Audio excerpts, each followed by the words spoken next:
Right, well I was out for the sideband net tonight, channel 35, upper sideband, and well I've just unplugged everything and switched it all off, both radios, with that one running tonight,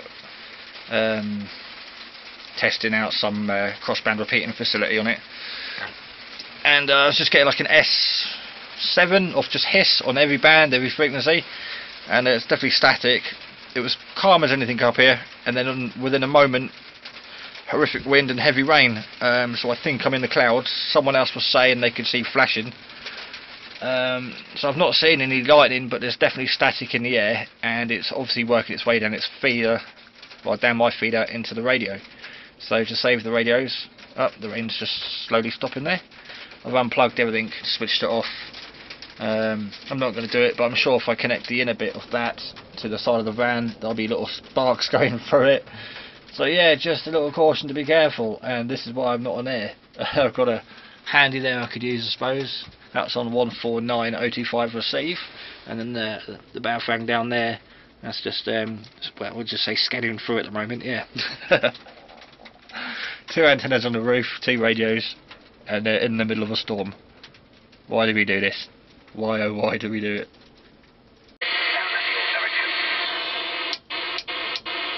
That's the hissing.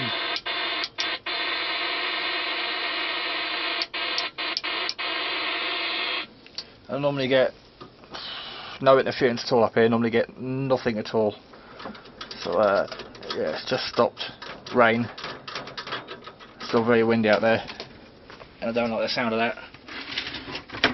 Just down boxing my way tonight, blocking it, blocking the door.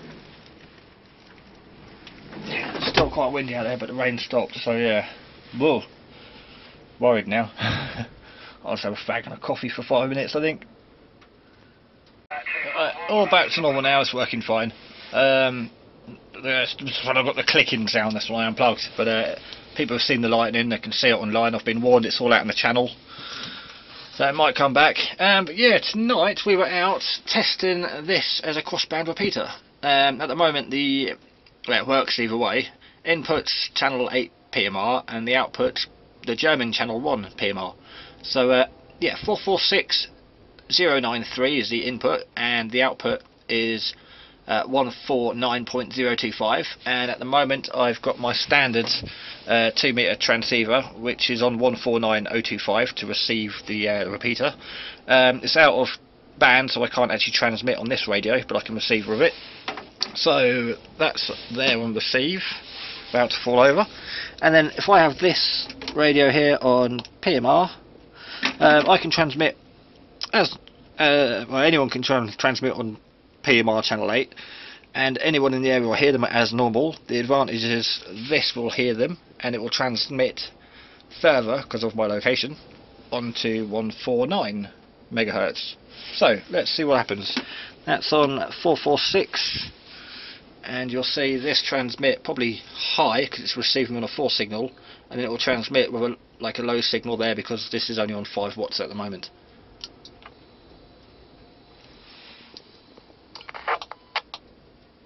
And again.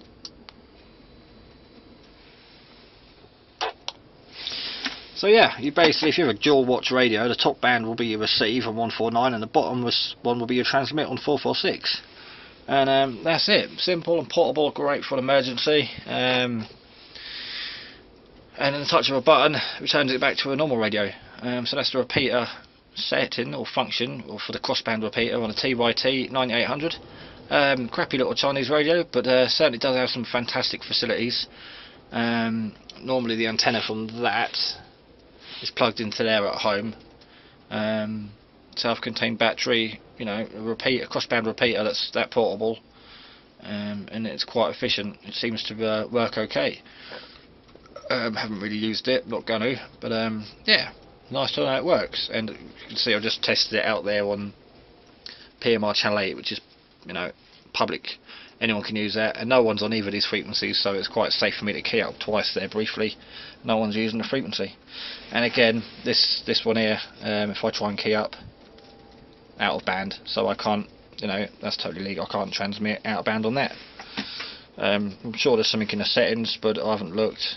I just like it as a simple backup 2 meter handset, ready for for Raynet, because it takes 6 AA's. I love it. It's fantastic. I've got 2 of those. Yeah, right. Well, I'm probably going to get electrocuted tonight, because for all the spiky things on the roof of the van, I've got the new antenna up there, the quad bander, and on that side I've just got the 27 meg curly whirly little springer. That's the springer's going into that for the sideband net, and then the quad band aerial's obviously going into the quad band radio, which is now a dual band repeater. Oh my god, I'm going to brain freeze when I get home tonight. Anyway, right, I'm going to get back to the net on channel 35 USB mid block, and 73 to you all.